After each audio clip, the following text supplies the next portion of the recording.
Hello everyone, welcome to my channel Twin24. So today in this video we will solve some problem like present value of annuity, future value of annuity, then rate, the year also. So let's start today's video. I'm opening my Excel. So here we can see that for as a give example, we have put some values that payment here 1000, rate 6%, year 10. So we have to use PVA for this solution. We have to put equal, then PV, then the first bracket, then we can say rate. So we have to put the rate 6%, then we have to put the end part, which is year is 10, then we have to put the payment, which is 1000, then we have to put comma, and then we have to put FV, negative figure, so minus FV, negative figure FV.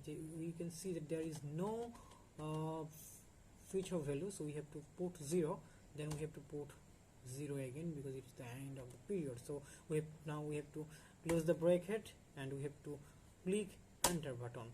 Then we can see that it is the present value of annuity.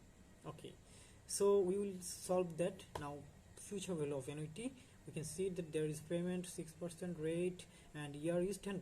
So in as same we have to click in OK, equal, and then FV, then the first bracket rate is 6%, then put comma, and then the end per year, which is 10%, and we have to put the payment, which is 10%, 10,000 and 1,000, sorry, and then the minus 0 because it's the present value is 0, and then we have to put the type 0 because it's the end of the period, then close, and we have to click in enter. Then we will find the value of FVA, which is called future value of interest, and now we will find the year. Okay, so we can see that present value, future value, and rate. So we have to find the year. So equal, we have to click equal, then we have to put NPER, then we have to put first bracket, then we can see that the rate, so rate, then the payment, which is 0, and then